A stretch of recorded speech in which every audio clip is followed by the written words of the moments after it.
જે વ્યક્તિના હૃદયમાં જ બદલાની આગ 21 વર્ષ સુધી બળતી રહી, જેણે પોતાના દેશવાસીઓના લોહીના દરેક ટીપાનો હિસાબ અંગ્રેજોના પોતાના ઘરમાં ઘૂસીને સૂકતે કર્યો, એ મહાન ક્રાંતિકારી એટલે શહીદ ઉધમસિંહ. 26 ડિસેમ્બર 1899ના રોજ પંજાબમાં સગરૂર જિલ્લાના સુનામ ગામમાં જન્મેલા ઉધમસિંહનું બાળપણનું નામ શેરસિંહ હતું. નાની ઉંમરે માતા પિતાની છત્રછાયા ગુમાવતા તેમનો ઉછેર અમૃતસરના કેન્દ્રીય અનાથ આશ્રમમાં થયો. અહીં જ તેમને ઉધમસિંહ નામ મળ્યું. 13 એપ્રિલ 1919ના રોજ વૈશાખીના દિવસે જલિયાવાલા બાગમાં જનરલ ડાયરના આદેશથી હજારો નિરપરાધ લોકો પર ગોળીબાર ચલાવવામાં આવી. ઉધમસિંહ એ વખતે ત્યાં લોકોને પાણી પાવાનું સેવા કાર્ય કરી રહ્યા હતા.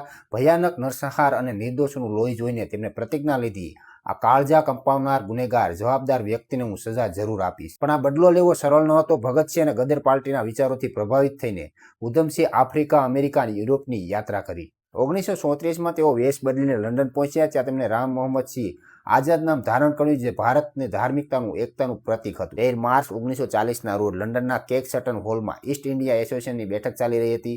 હત્યાકાંડ સમયે પંજાબના ગવર્નર માઇકલ ઓડવાયર ત્યાં ઉપસ્થિત હતા. ઉધમસિંહે પુસ્તકના પાના કોતરીને અંદર છુપાવેલી રિવોલ્વર કાઢી અને ઓડવાયર પર સચોટ નિશાન સાધીને તેને ઢેર કરી દીધો. આ ઘટના પછી તેઓ ભાગ્યા નહીં, પણ આત્મસમર્પણ કર્યું. અદાલતમાં તેમણે ગર્વથી કહ્યું, મેં મારો બદલો લઈ લીધો છે અને મૃત્યુનો કોઈ ડર નથી. 31 જુલાઈ 1940ના રોજ લંડનની પેનવિલે જેલમાં તેમને ફાંસી આપવામાં આવી.